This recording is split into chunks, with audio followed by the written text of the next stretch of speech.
This is going to be an uncomfortable video because we're going to be talking about rape. And right now, there's a lot of hullabaloo going around over the CNN article and which number is correct. And I'm going to tell you what matters to me. Every woman I know has had an experience with being inappropriately touched, some kind of sexual coercion, sexual assault, or being forced to have sex, being raped. And if you are a young man, and this video landed on your FYP, I want you to know that it is our job to fix this problem, right? Because we all know someone like this. We all know somebody who is consistently inappropriate with women. And they may be inappropriate with the women you know, your sister or even your girlfriend or your wife. And you maybe like to tap dance around it, but it is time to adopt that marketing that we put out there all the time and actually be protectors. Because when they say all men, you understand this because you know that you're protecting the people in your life largely from other men. And for the women out there, I want to give you a glimpse into patterns that I have seen over the course of my life. I'm 46 and I have been around a lot of dudes. Most of them pretty good, some of them not. Here we go. This is a short list. Boundary erosion. Okay, they treat no, hesitation, or discomfort like a speed bump. So if they're treating you like this, instead of a stop sign. Repeated asking, incremental escalation, and trying again even after you put up some resistance. If you say no or you stop, they keep going. Okay, outcome engineering. They focus on getting a result, not mutual interest. Okay? Adjusting tactics, timing, environment, or pressure to steer things toward sexual interaction. Treating you like it's like they're trying to hack the system, like you are a machine that has levers that can be pulled to get the desired result. Entitlement framing. They act like sex is something that they are earned or owed. We went out for dinner. We went to a movie. I spent $100. I spent $200, whatever it is. And they think that they use language that revolves around effort and that their investment means that they were led on and that you owe them something. Next one to watch for is manipulative communication. This is going to be not your average sort of friendly banter where you feel like you're getting to know someone.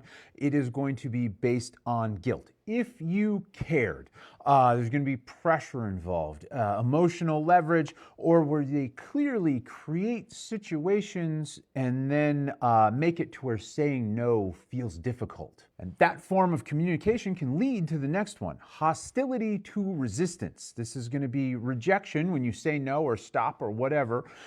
It flips a switch and they get irritated. They start to sulk. They maybe insult you or become like passive aggressive.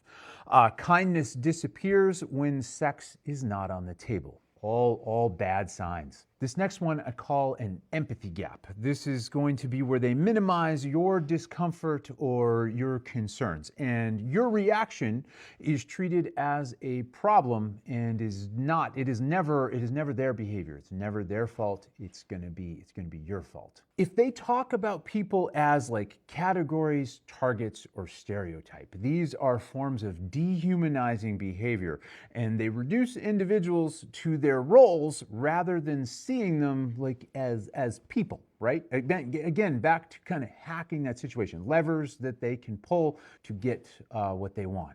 One that I think everybody sees on the regular, but you're seeing an extreme example of it in the CNN article, is the use of impairment. So if someone is always wanting to meet you at the bar, if they want to make sure you're intoxicated, they're encouraging substance use, that is removing your ability to make clear decisions, to say no, to say stop, and to ensure, or at least make it more likely, that they can get what they want. And that can include up to you being passed out, unfortunately. And that last one, impairment, leads into this one, which is power imbalances. Because if you are the sober one and the other person is drunk, you have a distinct element of control over them. But this can also represent in them isolating you from your friends. And this can be getting you alone at the bar, or it can literally be saying, you can't hang out with your friends. I don't want you going out with so-and-so. Controlling behavior. And this next one can be a little vague, but it is any indication that they think consent is negotiable, like if it is transactional, this for that, or if they're making jokes or using language or giving advice to their buddies and you overhear it and you get the idea that consent doesn't matter, that's a red flag. All of these are. If you take nothing else away from this video, realize that a respectful, good person understands consent. They welcome consent and they know that it is a clear yes, no signal. It is not ambiguous, it isn't fuzzy, and it sure as hell is not something that is to be worked around or engineered through action or situations or anything like that.